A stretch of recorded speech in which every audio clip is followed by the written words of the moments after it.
اعوذ باللہ من الشیطان الرجیم بسم اللہ الرحمن الرحیم رب اشرح لی صدری ویسر لی امری واحلل عقدۃ من لسانی یفقہوا قولی رب زدنی علما رب زدنی علما رب زدنی علما اللہم صلی علی محمد وعلی آل محمد کما صلیت علی ابراہیم وعلی آل ابراہیم انک حمید مجید اللہم بارک علی محمد وعلی آل محمد کما بارکت علی ابراہیم وعلی آل ابراہیم انک حمید مجید۔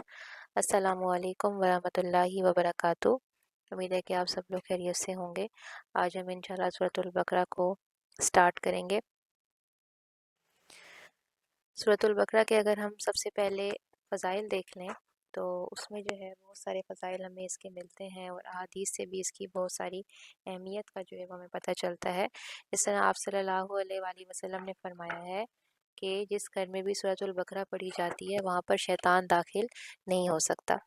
اس کے علاوہ جو بھی سورۃ البقرہ کو اپنی روٹین کا حصہ بناتا ہے اس کے اوپر جادو اور اس کے اوپر شیطان کا جو وار ہے وہ بہت کمزور ہو جاتا ہے۔ جادوگر اس سورت سے ڈرتے ہیں۔ تو انشاءاللہ ہم ارادہ کرتے ہیں کہ ہم اس سورت کو اپنی ڈیلی لائف میں جو ہے وہ انٹر کریں گے، اور اگر روزانہ آپ ساری سورت نہیں بھی پڑھ سکتے تو یہ ضروری نہیں ہے، کچھ نہ کچھ حصہ اس کا آپ جو ہے وہ روز اپنی ڈیلی روٹین میں شامل کر لیجئے۔ اس کی پہلی آیت ہے الف لام میم۔ یہ ایسے حروف ہیں جن کا حقیقی مطلب اللہ ہی بہتر جانتا ہے، اور ان کا ایک مقصد لوگوں کو متوجہ کرنا ہے اور یہ بتانا ہے کہ قرآن انہی عام حروف سے بنا ہے، لیکن پھر بھی انسان اس جیسا کلام نہیں بنا سکتے۔ ہمیں ان کا مطلب تو نہیں پتہ، لیکن ہم ان کے اوپر ایمان لے کر آتے ہیں، اور یہ قرآن کے معجزہ ہونے کی دلیل ہے، اور یہ ہدایت ہے متقین کے لیے۔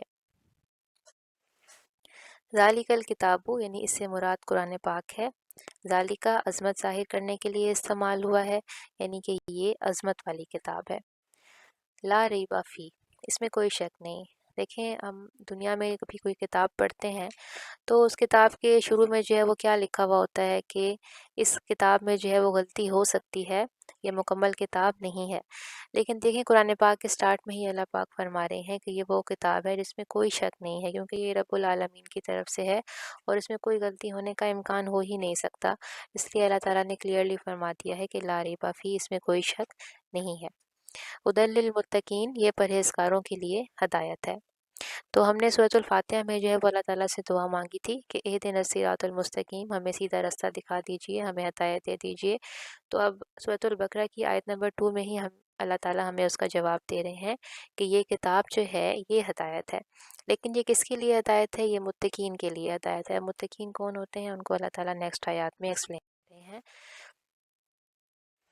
کہ الذین یؤمنون بالغیب ویقیمون الصلاۃ ومما رزقناہم ینفقون، جو لوگ غیب پر ایمان لاتے ہیں، نماز قائم کرتے ہیں، اور جو کچھ ہم نے انہیں دیا ہے اس میں سے خرچ کرتے ہیں۔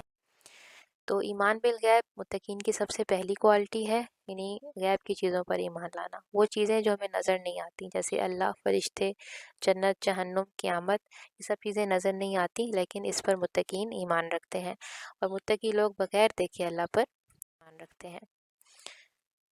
نیکسٹ ہے نماز قائم کرنا۔ نماز صرف پڑھنا نہیں بلکہ پابندی سے صحیح طریقے سے ادا کرنا ہے، اس لیے نماز کو قائم کرنے کا ذکر ملتا ہے کہ جس طرح ایک بلڈنگ بنائی جاتی ہے اس کو قائم کیا جاتا ہے، جتنا ہو سکتا ہے اس کو مضبوط بنایا جاتا ہے، خوبصورت بنایا جاتا ہے، تو اسی طرح نماز بھی وہ لوگ قائم کرتے ہیں۔ تو نماز اللہ سے تعلق مضبوط کرتی ہے، یہ مومن کی پہچان ہے۔ تو ہمیں چاہیے کہ ہم اچھا وضو کریں، اچھی جگہ کا انتخاب کریں، اچھے کپڑے پہنیں جو صاف ہوں، پاک ہوں، اور پھر ہر ایک جو نماز کا حصہ ہے اس کو پورے طریقے سے ادا کریں، تبھی ہماری نماز جو ہے وہ قائم ہوگی۔ تھرڈ ان کی کوالٹی ہے کہ اللہ کے دیے ہوئے میں سے خرچ کرنا۔ سب سے پہلے اللہ تعالیٰ نے ہمیں یہ بات بتا دی کہ جو کچھ بھی ہمارے پاس ہے وہ کس کا دیا ہوا ہے؟ وہ اللہ کا دیا ہوا ہے، وہ ہمارا نہیں ہے۔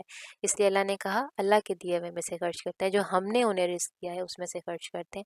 تو اللہ نے جو رزق دیا اس میں سے دوسروں پر خرچ کرنا، جیسے صدقہ، زکوٰۃ، غریبوں کی مدد، یہ شکر ہے اور نیکی کی علامت ہے۔